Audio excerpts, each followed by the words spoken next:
রব্বুল আলামিন পৃথিবীর কোনো মানুষ আমার গুনাহ সম্পর্কে জানে না, তুমি আমার গুনাহ সম্পর্কে জানো। আমি এমন গুনাহ করেছি আমার বিবি জানে না, বিবি গুনাহ করেছে আমি জানি না। আল্লাহ তুমি সব কিচ্ছু জানো, হে আমার প্রভু তুমি আমাকে মাফ করে দাও।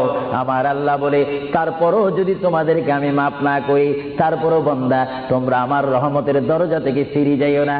আমি তোমাদেরকে হুকুম দিচ্ছি, ওয়ালাউ আন্নাহুম ইয যালামু আনফুসাহুম জাউকা, বান্দারে যদি গুনাহ করে ফেলো আমার রহমত থেকে মুখ ফিরিয়ে তুমি চলে যাইও না।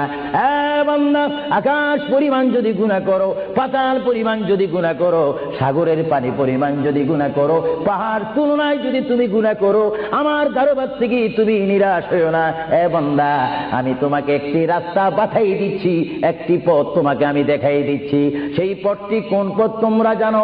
ওয়ালাউ আন্নাহুম ইয যালামু আনফুসাহুম জাউকা, বান্দারে যখন তোমরা বরবাদ হয়ে যাবে তখন তোমাদেরকে একটা পথ আমি তোমাদেরকে দেখাই দিলাম, সেই পথটির নাম হচ্ছে আমার রাসূলের মদিনা।